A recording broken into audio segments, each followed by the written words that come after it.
Hello, I'm Robin Vincent and welcome to the April edition of Molten Music Monthly.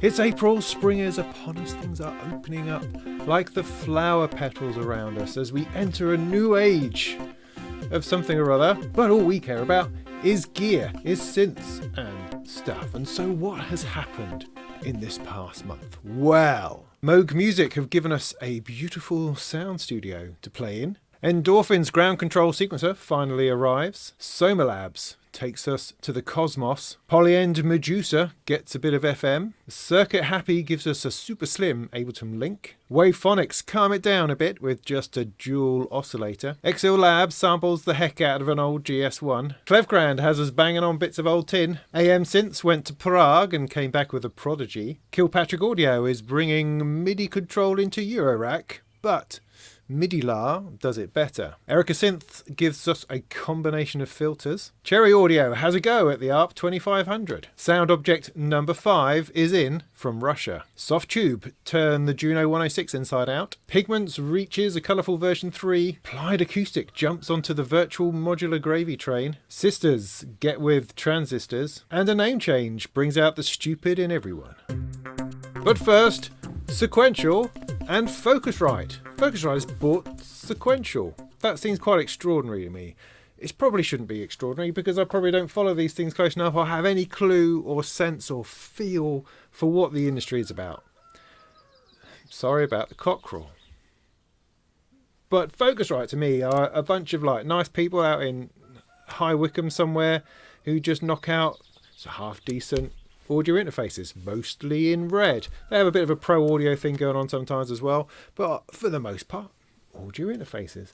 Then they sort of teamed up with Novation, which seems fair enough. You know, Novation not that far away in Bristol, and you know, it seemed like quite a good fit. A couple of little British firms helping each other out. That seems fine.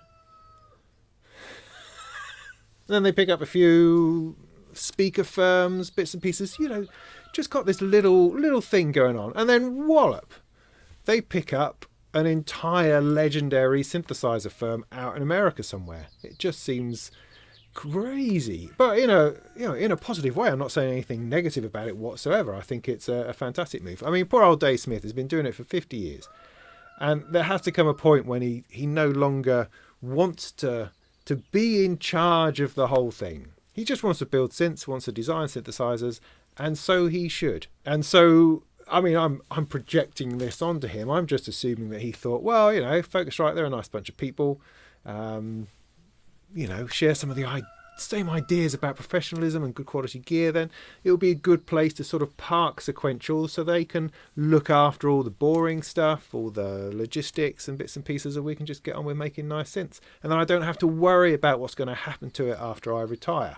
I can just, you know, mosey on, disappear off, and it will be looked after. And that seems to be like a healthy way forward. On the practical side, Sequential is not being changed in any way. It's just carrying on as it is, as it was, in the same sort of way of business, doing what it's doing with the same people. And so there's no radical overhaul or desperate breakup of what we know to be this awesome synthesizer company. Instead, I guess, we can start to imagine the sort of products that Novation and Sequential could do together. Something like a Peak Prophet, or take the filters from a Prophet and stick them in some kind of circuit, or a launch pad that launches samples in the Prophet X.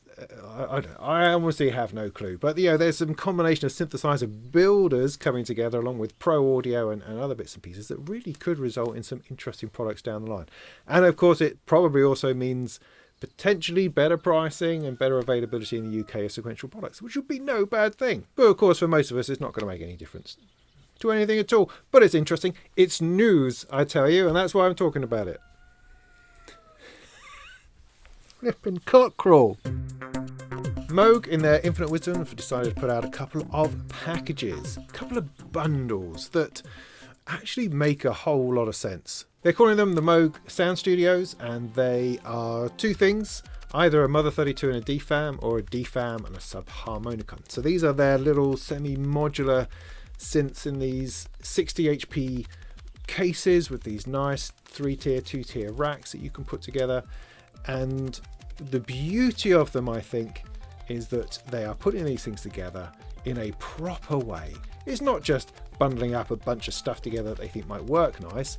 It's putting together a package that includes a patch book of integrated patching of tutorials and showing you how these two things work together. It comes with posters, with postcards, with little guys like this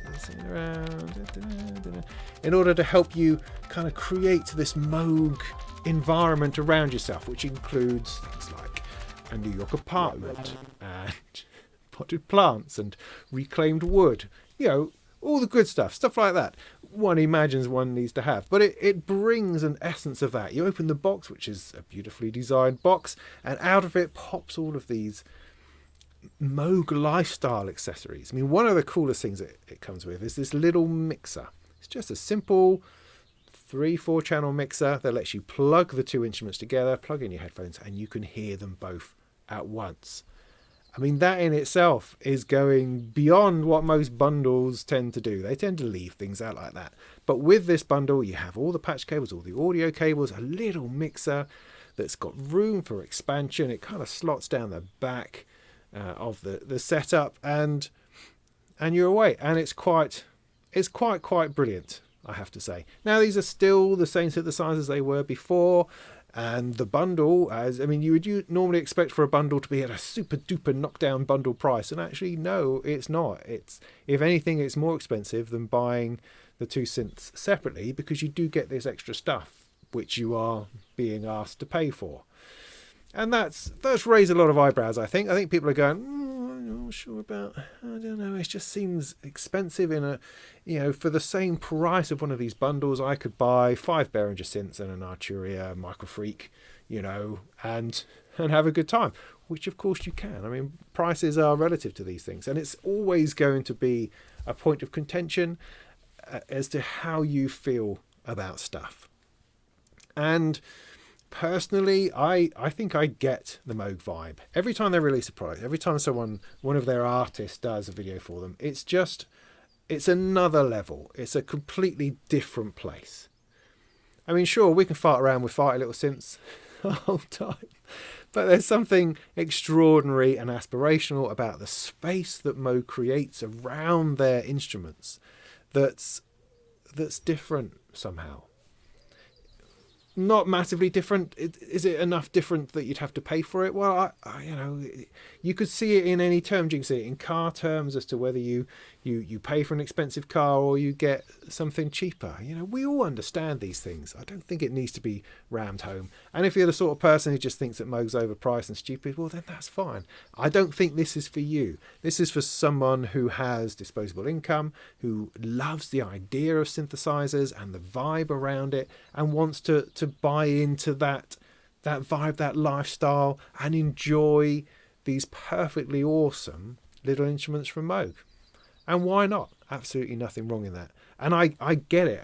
I can feel it. I know that the Mother 32 and the Crave from Behringer are very, very similar, but just plugging things in to the Mother 32, you can feel the difference. The layout, the knobs, the design, the style, all of it has something about it, has a flavour and a character that doesn't always exist in other things. And it's okay to like that. I think it's okay to like beautiful objects and nice stuff, and to be buoyed by that, and also be prepared to invest in those sorts of things. I think that's great. Similarly, it's great to not to. Don't do that. That's fine. That's absolutely fine. People get cells in a twist about such things. No need to. So they sent me one, which is nice. I did a video on it, a review of it. Nice long one. Hey, put the whole thing together. Mine is the D-Fan and the Mother 32. It's super. I still would love to get my hands on a subharmonicon at some point, but I've not had that opportunity. But I very much enjoyed the D-Fan, very much enjoyed making the video on it together, and I hope to do more on that at some point soon. It's a very interesting device. Of course, lots of Mother 32 and DFAM and subharmonicon owners would love to know whether the little mixer is going to come out separately. It really, really should. Moog, if you're listening, two things for you. Firstly, release that mixer, because everybody wants it. It's a lovely little thing to have as a little Moog station in the corner without having to run it through a load of other stuff. It's a brilliant, elegant, simple, and would probably be too expensive type thing, but it's great. You should do that. Second thing you should do, you should release all your Moogafugas, all of those effects in this same package. In the 60 HP size case, like the Mother 32 is in, you should stick in a whole bank of effects. So a decent reverb, probably a spring reverb, probably the one from the matriarch or the grandmother or whichever one it is it's in, and then some other analog effects, all patchable, all reachable within that ecosystem and also outside it into Eurorack as well. I think that would be brilliant. Stick that together, slap 500 quid on it. Awesome. I think that would be the awesome next step to these wonderful little semi-modular synthesizers that you do. That's my view, and when you put it together, send me one and I'll do you a nice review on it. Now, the Endorphin Ground Control sequencer thing has been knocking around forever, a couple of years, I think. Definitely saw it at Superbooth, like real, when there was a real Superbooth, I'm pretty sure. So this is something that's been bubbling along. Little keyboard at the bottom, big chunky Eurorack module that's going to do a lot of sequencing, multi-channels, MIDI, gating, CV, all that kind of jazz. Has all the usual things like 4 tracks of sequencing. This one they've gone for 3 melodic tracks, so 3 CV gate tracks, and then a single track of trigger sequencing for percussion and stuff, a bit more like the Korg SQ64. There's lots of performance features like the triggering of things, rolling, dropping, skipping, note jumping, all those kinds of things that you want to drop into a performance as you're playing your modular live. It looks very detailed. It's got a built-in keyboard, which is interesting. There's an interesting way to go and could make for really easy and quick sequencing, I suppose. I've gone through quite a few sequencers now, so I quite like to get my hands on it just to see how that compares to things like the Black Sequencer I got over here, or the Arturia Keystep Pro, or the SQ64, all those sorts of things.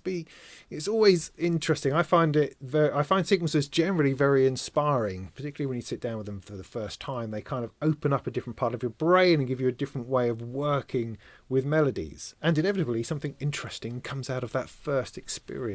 The other thing Endorphin are introducing is something called the Grand Master, which is a multi-band mastering compressor in a module with some EQ and stuff, so that your whole system at the end of the day goes stuffing into the Grand Master, and that ensures, particularly again in live performance, that you're not going to suddenly wang out some great resonant filter boom or something that's going to pop the speakers or be difficult in a live situation. It's going to keep those levels under control and give you a good even output. It's a good way of solving a few problems that you have during live performance, but it's not an output module in the sense that it doesn't have like a headphone output or alternative outputs like that. It's just doing the whole mastering compression bit. Next up from Soma Labs, we have Cosmos. The Cosmos Drifting Memory Station. Now, of course, this is not going to be any normal kind of device. This is from Soma Labs, so it's going to be nuts. It's going to be out there, and I don't really know much about it. I'm just going to have a quick look. The idea is that it drifts about and is supposed to work with meditative states in music, which is interesting. So we're talking about some kind of dreamy, experimental looping device, designed in a pedal kind of format, in a wide pedal looping format. So you've got a couple of foot switches on there, one to start recording, one to stop recording. Got a high pass and a low pass filter. Interesting. And a nice big sort of wangy knob in the middle. It has wonderful and labelled knobs like blur and drift, drive, feedback, mix, and Subicon. Subicon? The idea is that recorded sounds are kind of pulled apart and recombined in ever more interesting and distant sorts of ways. And there are various algorithms that you can play with that affect the way the sounds connect and disconnect and evolve and loop and revolve around each other. Really, really, really interesting. I mean, of course, this is going to be a fascinating machine. It has to be. There's no other way to look at it. It's going to be the sort of thing that takes you on a journey. You're not going to just be beatboxing and layering over the top and then adding a bit of guitar. No. This is going to destroy whatever you do and take it down a different road you never really thought of. The largely underrated, I think, Polyend Medusa synthesizer has had a bit of an update. Amongst other things, version 4 introduces a 3-operator FM synth. Has a very gritty 12-bit output, comes with 5 algorithms and an extra analog voice, and they've worked together lots and lots of presets to give you an idea of what could be possible. You're using the very same front panel that you use for all the subtractive synthesis and the wavetable synthesis. It just gives you another range of tonal possibilities to play with before then routing through the rest of the analog engine of filters and envelopes and modulation and bits and pieces. I think the Medusa is a fascinating synthesizer, and it's one of those that doesn't seem to crop up a whole lot, as if people are still scratching their head as to trying to work out exactly what it is.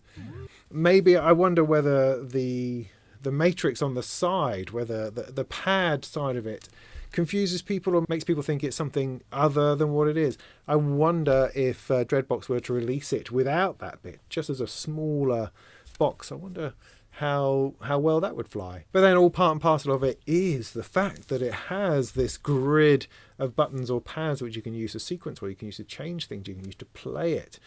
It gives it a more interactive interface. Anyway, it's great to see synthesizers like this continue to be developed and adding further value, adding further features to something, so that people who already own something feel like they're getting something back, or something more is happening with it. And that's always a very positive experience, I think.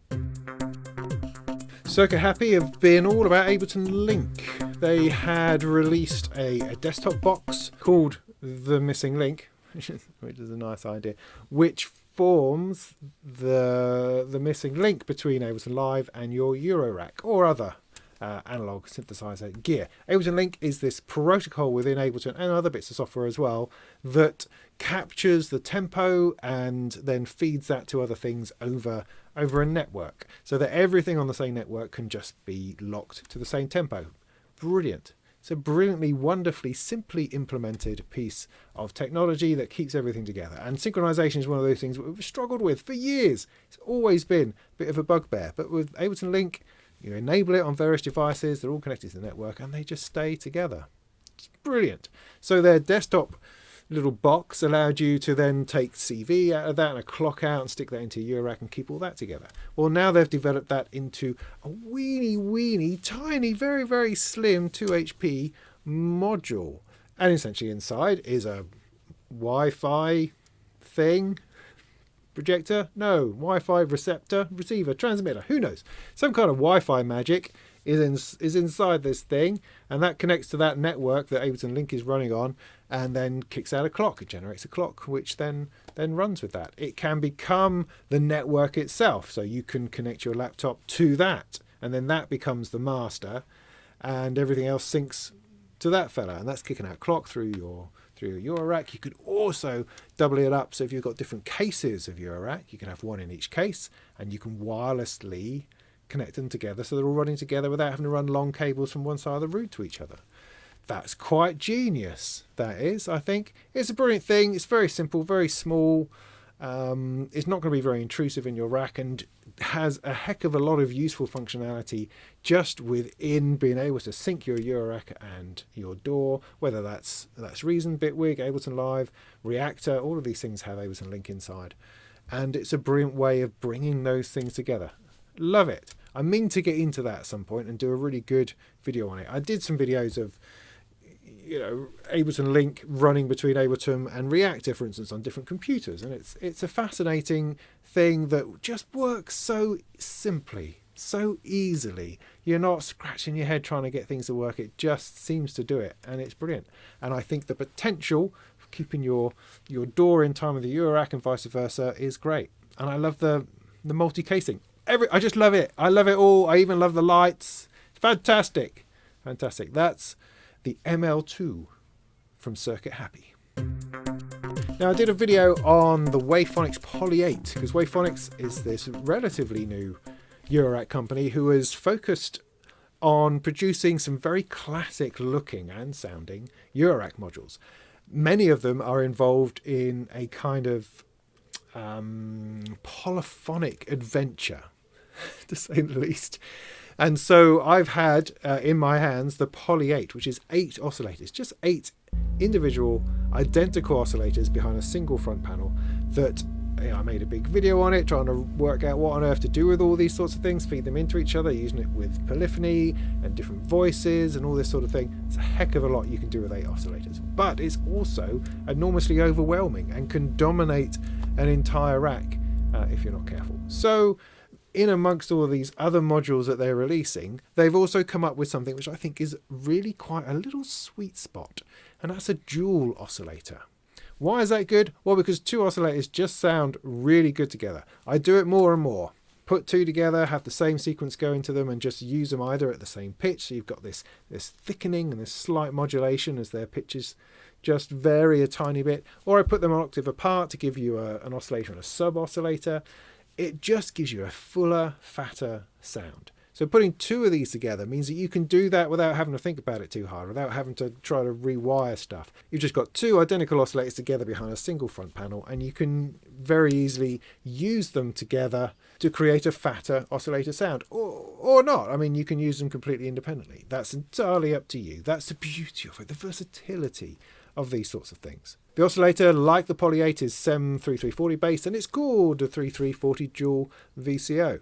And I hope to do more videos on Wavefonix stuff at some point soon, because they are churning out an awful lot of modules at the moment. XILS-Labs, I don't know how you say it, KaoX, KaoX, I don't know. I make this stuff up mostly. So anyway, there's this company, right, with an X in the name, have decided to sample some really old Yamaha thing. I mean, the funny thing about XILS-Labs is that they don't like to mention the thing that they're sampling, even though all of their sample libraries are based on very famous, legendary, this, that and the other. They just don't like to mention it. So when you're writing this up and you're going, this is about what is this about? Oh, I don't know, because there's so many synthesizers, and you sit there reading the specs wondering, actually, is this a synthesizer I've ever heard of? I don't know, I'm supposed to have heard about it. I'm the synth correspondent, for heaven's sake. I'm supposed to know all this stuff. You're going, I don't know, and you ever search around to even work out what on earth, what sort of machine are they talking about? They just need to just put it in the small print somewhere. Oh, this was this. And so I'm looking at it going, I think this is a DX7. Is this DX7? Seems very FM-like, but they're only talking about 2 lots of 4 operators. Maybe it's a DX100. Is that what they base it on? No, apparently, right. It's called a GS1. And I'd never heard of it, but it looks like a baby grand piano. It doesn't look like a synthesizer at all. It's like a baby grand piano with a few organ type controls on it, but apparently this was like the first commercially available FM synthesizer or something. I just assumed that was the DX1.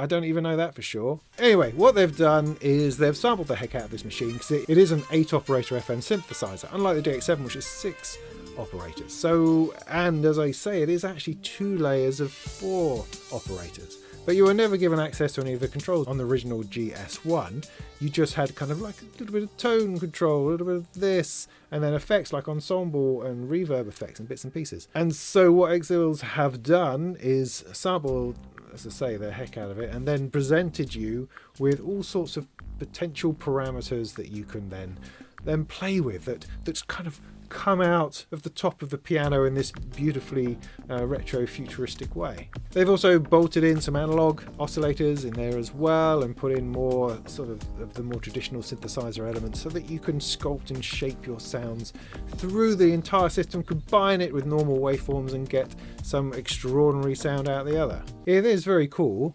and it does sound very impressive. Right, where was I? Klevgrand, then, crazy company that produces all sorts of interesting effects and instruments, have come up with a bit of a drum thing. It's called Slammer, and I was taken with it immediately. Why? I'm not entirely sure. I just thought it was fun, you know. The interface is glorious, as they always are with this company, and it just had a bunch of great sounds in it. I mean, their drum kit's made up of bits of old rubbish, tin cans, metal pipes, broken cymbals, shovels, kicking things, all sorts of thuds and bangs, and they sound great. It's a fun thing packaged together. It sounds good. It spreads itself nicely in stereo. The samples are great. The feel is good. The vibe is good. Drum kits are good. You know, so what if it's an old pipe that I'm banging on? It just sounds like percussion to me. And I think it's a lot of fun and got a lot of potential. I would like to see them using this engine, because the engine is so straightforward, so simple. I mean, I don't know about you, but I often get overwhelmed by drum plugins, because they might come with like 8 gigs of drum samples from some studio that has this drum kit that you're never going to use in real life and always sounds like a studio kit within, you know, your rest of your banjo playing and your little bit of synthesizers. It just seems to be too much. And then if you flip into kind of more like analog kits, they just don't have very much expression. You kind of just want a bedroom kit. That's what you want. Something that just sounds normal in a normal space without it having to be huge. I don't want to individually mix every single part and then have to I've got to choose microphones now. Oh, just kill me. So something of this nature, which is simple, straightforward, humorous, it has a lovely edge to it, is just brilliant. And I hope they release some more, you know, perhaps some more straightforward kits with it. Just simple, easy stuff to help you stick that into your productions. Now, Rob from AMSynths has been getting himself back together since his adventure with Behringer and producing the 2500 modules and the 2600 for Behringer. And one of his next projects seems to be called Prague. We don't know a whole lot about it. Well, we know some things about it. We know that it's a dual oscillator monosynth using the 3046 VCO. We know that it's got a Moog ladder filter and that it should have a whole lot of modulation. So I think if you're imagining it's kind of a Mother 32-esque, because the other clever thing that he's doing, and I think this is pretty genius, is that he's building it into the same form factor as a Mother 32, so it will fit into the Moog 2-tier, 3-tier system of synths. That's nice. Hopefully it'll also have all the patch points over on the right in a similar sort of way. And reading through the specs, it does give this vibe that it's probably something along the lines of a Moog Prodigy. Now, Rob has a history of modelling and engineering or reverse engineering old circuits and old synthesizers, and so for him to clone something like the Prodigy seems like well within his grasp and something that I think we would all probably enjoy.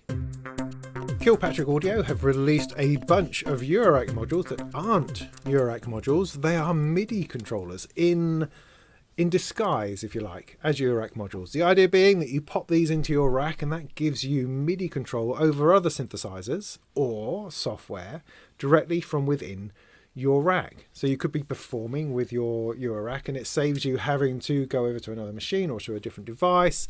It integrates in nicely and allows you to maintain that kind of modular workflow while pointing it out and farming it out to MIDI control other bits and pieces.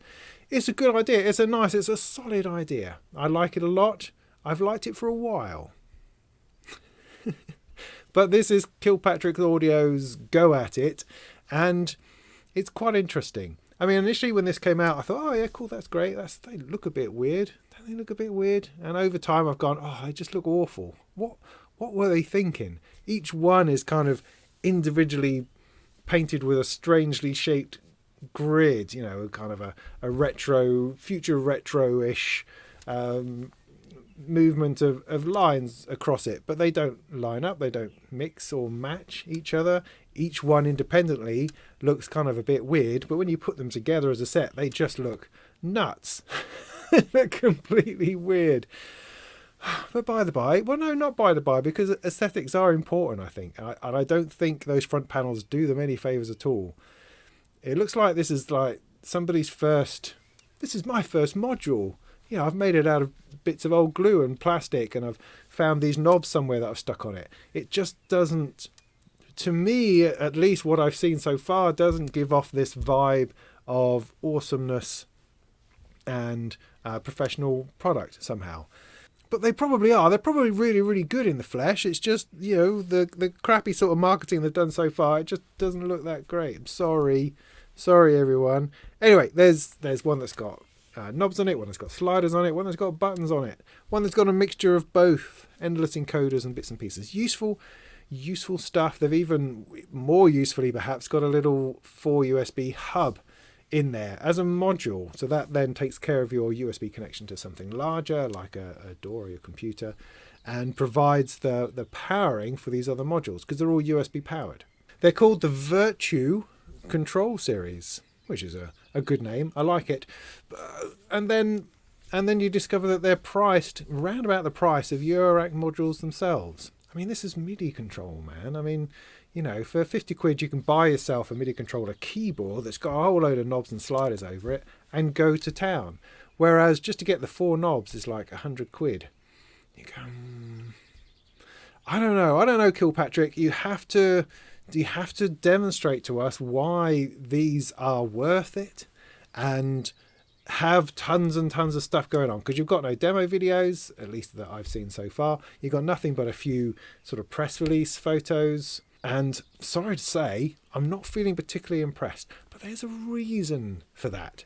The reason is that this has been done before, and it's being done already, and it's being done much, much better for much less money. And so that has got me scratching my chin as to trying to work out, well, they must be offering something extraordinary that I'm just not getting at the moment. So I'm going to put Kilpatrick Audio to one side at the moment and let them kind of expand on what's going on, and we'll talk about the next thing. Midilar then. So, having looked at the Kilpatrick Audio stuff, I went, oh yeah, there was this guy doing something called MIDI, something that I'm sure he was doing a little while ago. It reminds me of that. Let me dig that out.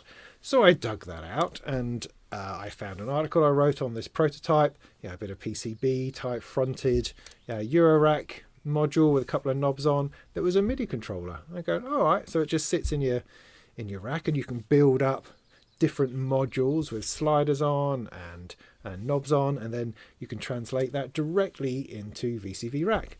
Oh, nice. I thought, I had a look at that, and I thought, so what are they doing now? Has it come on anywhere? And I go along to Midilar website, and good Lord, yes. They have these beautiful, elegant modular MIDI controllers. Just amazing. You can put together whatever combination you want of knobs, of sliders, of buttons, switches, proper switches and things, put them together in a single row, and for a whole load of stuff, about 60 controls, cost you about €200, or not even that, under that. And you go, oh, that'll get me one of those Kilpatrick Audio ones, or I could have all of this. Not sure about that. But that's not all. The other thing he's done, this is Jakob at Midilar, is that he's developed a system of controlling VCV Rack from these modules that uses physical patch points. Now, it's quite something to wrap your head around, because you got MIDI control into VCV Rack. So VCV Rack is a virtual Eurorack environment that you run on your computer. You've then got, let's say you've got four knobs, and it moves knobs on screen. Great. But then, of course, you need to use your mouse to patch that into something else. Not so with Midilar. With Midilar, you physically patch with physical cables on the MIDI controller to another MIDI controller, and it makes the connection on screen. Good Lord, you think. So what you're getting is, for, as I say, just a couple of €100, you're getting an entire modular hardware experience using VCV Rack as the engine for that. And that's just extraordinary. That's just out there, man. That's just... I imagine there's a little bit of setup required, because you can't just load a random module and expect everything to be mapped to all the places it's going to be mapped to. No, I imagine you'd set up a bunch of modules that you want to use within VCV Rack, then you set up where all the patch points are and how that all works, and then of course you have the hardware freedom to manipulate and change and patch and do all sorts of crazy things with that. I'm going to kill the cockerel! We're having chicken tonight! So anyway, I was enthusing about Midilar. So yeah, it's just extraordinary. It's fantastic to watch, fascinating to watch it is, and it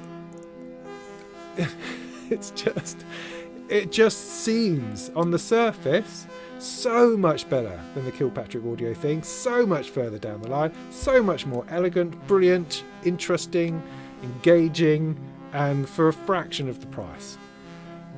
I don't know. Anyway, he's building me one of the standalone versions, the non-Eurorack version, because there's two versions. You can drop it into Eurorack as modules, like the Kilpatrick one.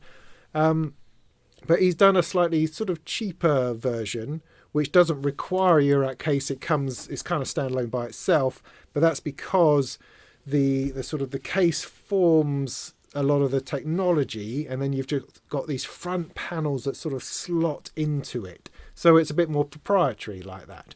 But again, you just tell him what you want. I want sliders, knobs, sliders, and then some switches, and he'll put that together for you. It's just brilliant. So anyway, he's building one for me, and as soon as I get it, I'll check it out and let you know what I think. I mean, it doesn't look like it's made of metal or rugged or anything. It looks quite simple, but also looks beautiful, and that's the thing. And I like the idea of a relatively thin, relatively thin bank of MIDI controls, rather than one that's stuck onto a keyboard, so I have to have a keyboard in front of me. Just a row of stuff, so I can set up a sequence going, and I can start MIDI controlling things just from them without having to be behind an enormous keyboard. I really like that idea. So I'll have more to tell on Midilar, I think, over time, and maybe more to tell on Kilpatrick Audio. Who knows? Who knows? But at the moment, I know which one that I'm kind of liking a bit more.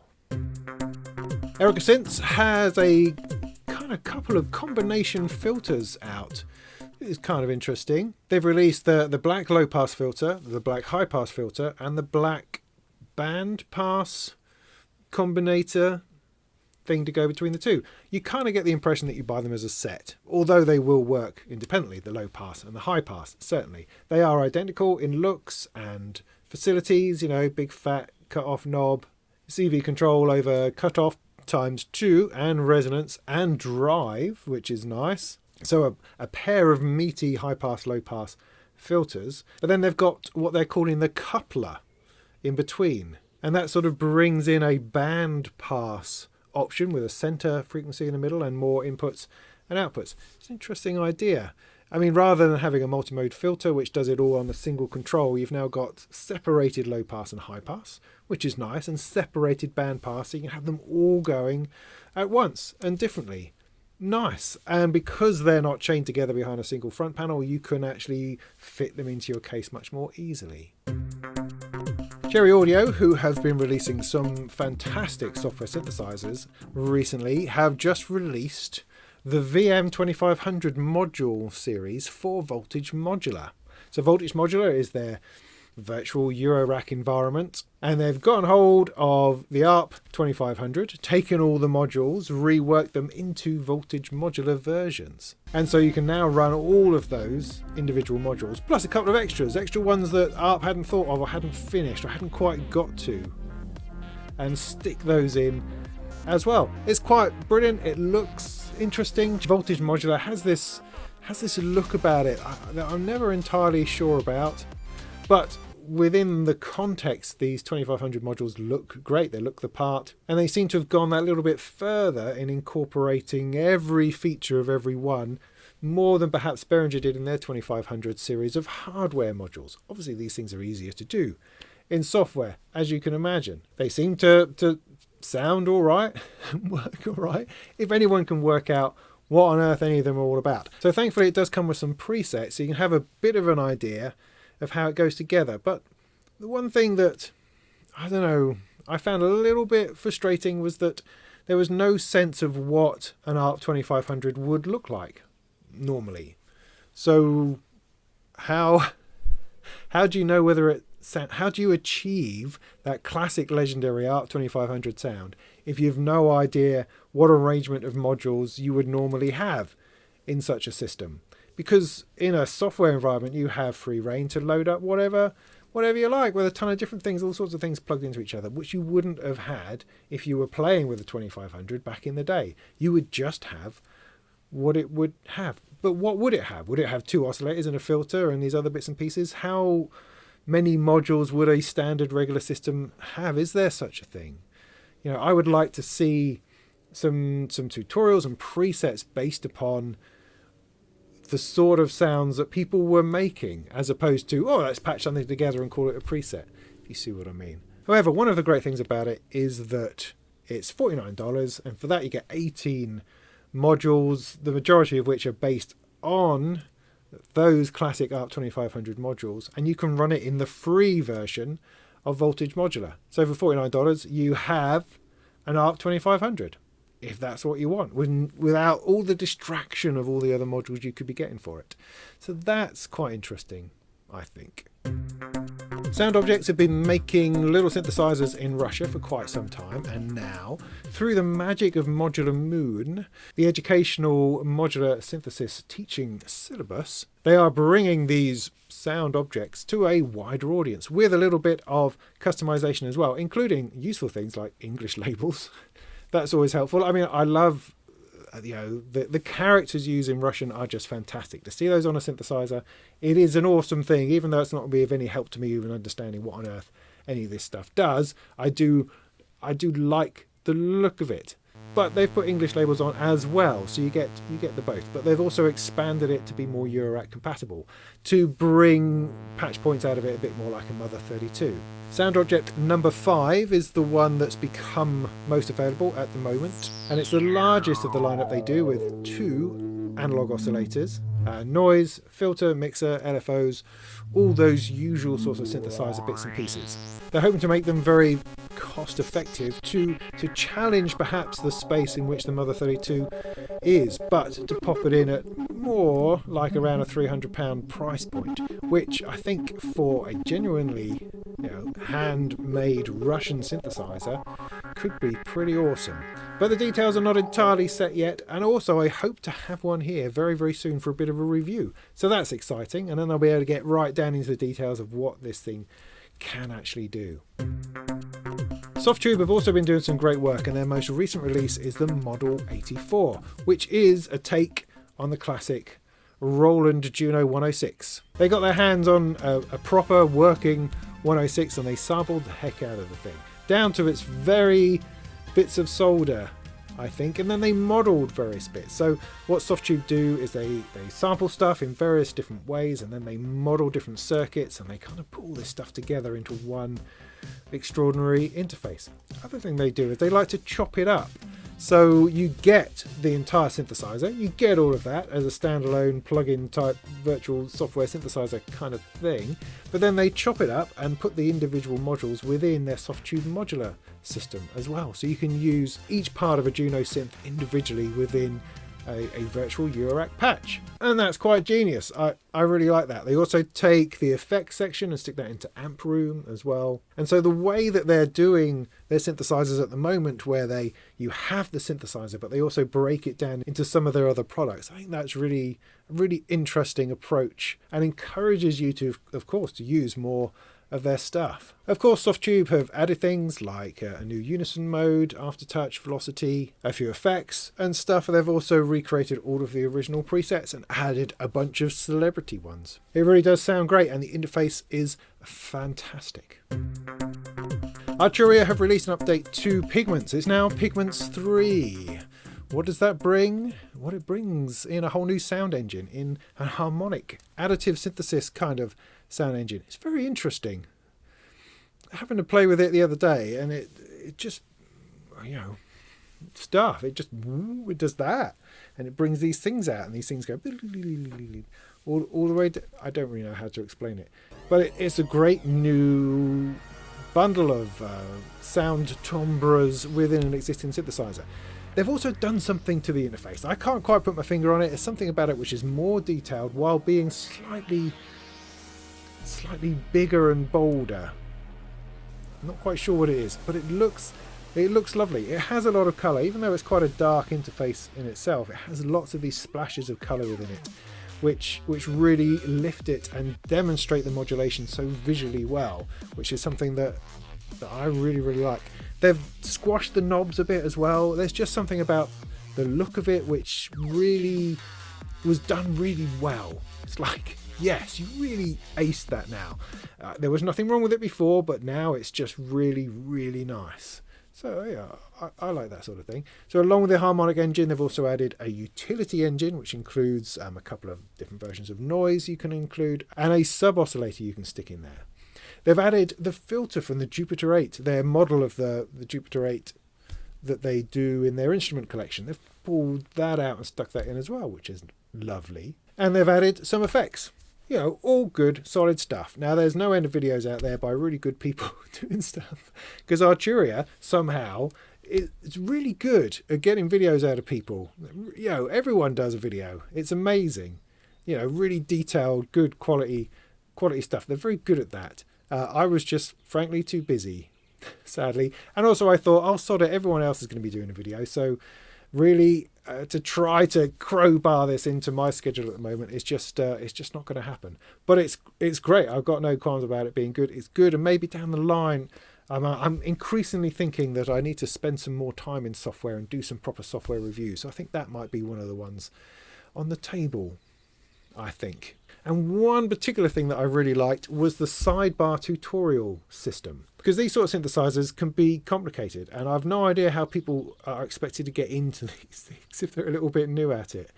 But what Arturia have done is put together these little tutorials that run at the side and highlight different bits of the actual synthesizer as you go through it. So it takes you exactly to where you want to go, tells you what to do, you then do it, and then it moves on to the next stage. I think that's brilliant. I think that really shows a level of care and interest to people who are using their products or trying to use their products, and giving people an opportunity to step through these things which can be completely boggling and baffling.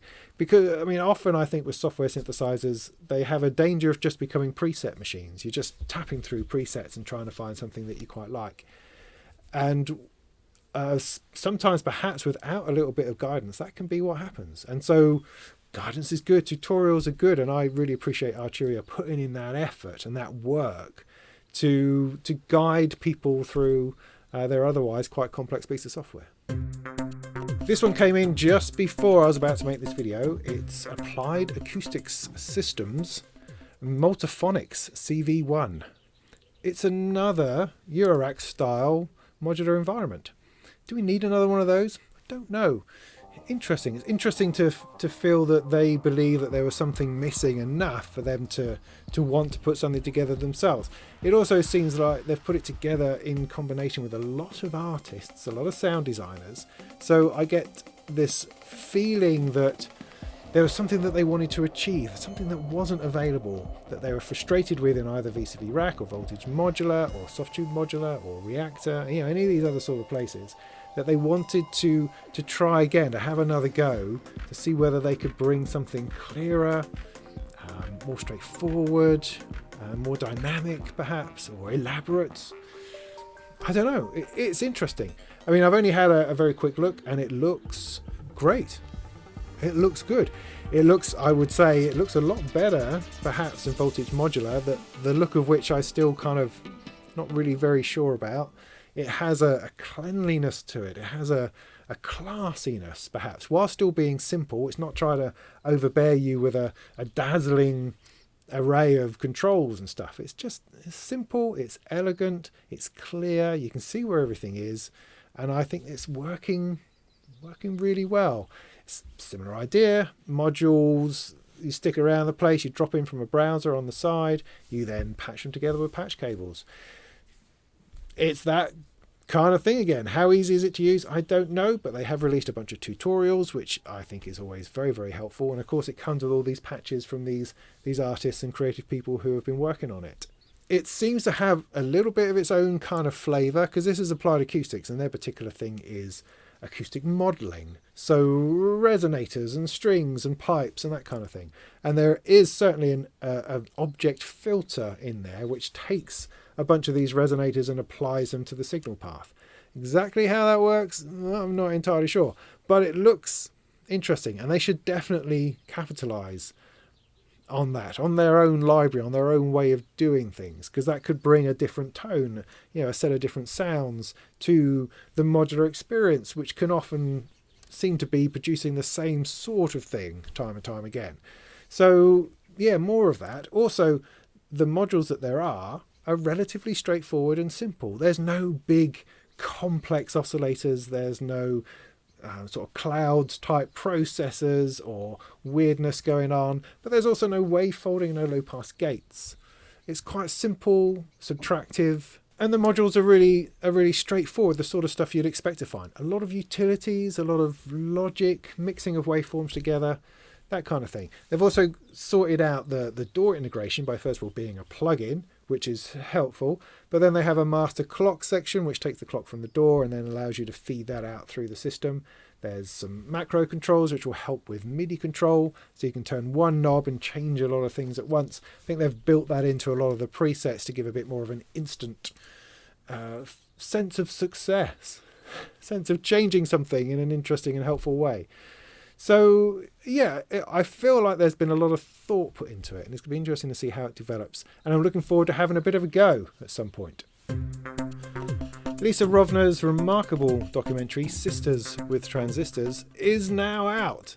I seem to feel like I've heard about this for a long time. I've seen pictures of it, little clips, bits and pieces, but now finally you can actually watch it. Sisters with Transistors celebrates the work of women over the last, 100 years or so, and their work within the electronic music and technology industry that's largely gone unsung. There's some familiar faces in there, like Daphne Oram, Delia Derbyshire, and Suzanne Kiani, but there's also a lot of people you probably haven't heard of quite so much. And it's a fascinating combination of documentary and voiceover, which takes us through some of the extraordinary things they did, that they said, the music that they made, the inventions, and the contribution, the huge contribution they made to music. It's really interesting hearing them talk about how, because it was so difficult as a woman to progress in traditional circles, that electronic music really gave them a way out. It gave them a new form to play with that wasn't taken seriously anyway, but allowed them to push forward ideas and thoughts in that without having to be squashed down all the time and being told you should be a man. So it's a remarkable story, really. It's a film that I haven't quite gotten around to see it, and I hope to see it very, very soon. But, you know, the vibe and what I've read about it, it just sounds extraordinary. Now, you can't see it through your normal Netflix or bits and pieces like that. It's available on local cinema websites. It's available through BFI, through the Barbican. And in America, I think it's through metrograph.com. But it costs about $10. But, go and check it out. It's an extraordinary piece of work. So as we're thinking of Sisters with Transistors, then another little thing happened during the week, which is the name of a relatively unknown website changed. And lots of people lost their heads, as usual. I don't quite know how to grapple with this idea that people feel that everything is about being offended, that there's a lot of people who are offended by a website name, and so therefore the offence police has come in and they've forced everything to change. Now it's all rubbish. That's really not what anything is about. It's about making the internet, the place, the forums where we want to talk to each other, a welcoming, open and inclusive place for everybody. So if you have a brash, sort of laddish, blokey atmosphere, that's not really going to feel very welcoming to people who don't perhaps feel that blokey.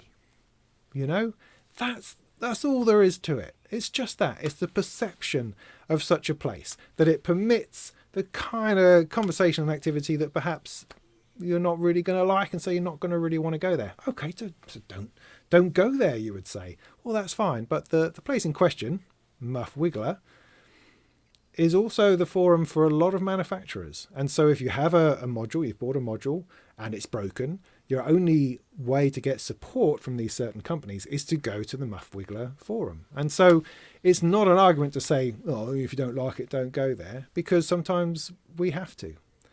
And so there comes a time when perhaps you need to take down the page 3 calendars, take down the naked women off the wall, and perhaps understand that people who are not like you, who are not blokes, perhaps don't appreciate those sorts of things, find it intimidating or embarrassing or just juvenile, you know.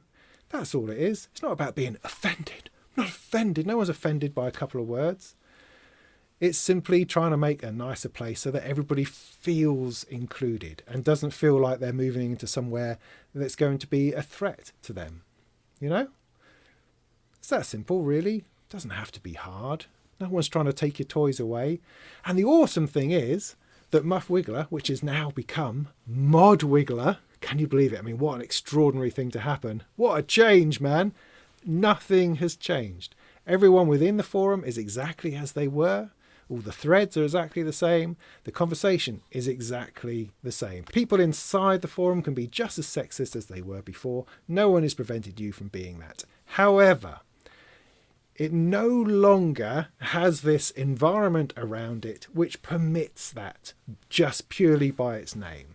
Now, with a different name, it is open to every possibility of being an even better place, a greater place, a superb place, a bigger community, a wider community, because that kind of stupid barrier to entry has been removed. It's just that simple, really. It's a great thing, and I think you should go and check it out. If you've never been there, it's an awesome resource. It's an awesome place to ask questions. It's an awesome place to find out about Eurorack and how you do stuff. You'll find some extraordinarily knowledgeable people there who are, on the whole, mostly willing to help. So go and check it out. Even better, send them some money via Patreon. You know, send them a few quid. Help them run the place. Help the place build into an even better place than it is currently. It's a bit old school in the terms of being a forum, but hey, in order to develop that any further, they're going to need more funds, more people. So go and get involved and enjoy it and celebrate the fact that they've come to a tiny little bit of sense where they can see that something about the name, innocuous, ridiculous as it is simply been a barrier to entry, and that barrier has gone, and no one is any poorer for it, and the internet is a richer place in response. So there you go, that'll do. Whew. Feels like a long one today. Now, coming up, lots of exciting things coming up, no end of exciting things coming up. First and foremost, a live stream this Sunday night, 8 o'clock British summer time, whatever time that is where you are. This Sunday, that's the bank holiday weekend. Is it the Sunday? It's the 2nd of May. 2nd of May. Let's get together. Let's just talk about stuff. Haven't done that, I feel like, for ages. Just going to sit here, you and me, we'll chat, see what comes, see what turns up, talk about the stuff of the month, the stuff previously, things coming up, reviews, new bits of gear. I can poke at a few things, maybe make some music, drink some beer.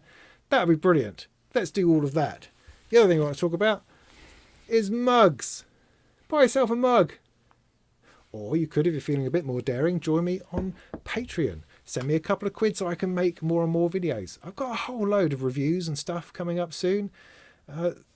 So help and support is always great. And please remember to like, subscribe, share. I dare you to share my video around the place, because that's also helpful. It's really helpful to know that this is getting out there, that this is worthwhile, that there's a point to all of this, and that it's helpful to people out there in YouTube land. Do go and check out the last 2 videos I did on 2 very different filters. The Grit filter from British Noise Electronics and the multi-filter 1047 from Behringer 2500. 2 very different filters. It's really interesting to do one after the other and find different things that they're good at and bad at. Fascinating stuff. Go and check those out. And in the meantime, go and make some tunes.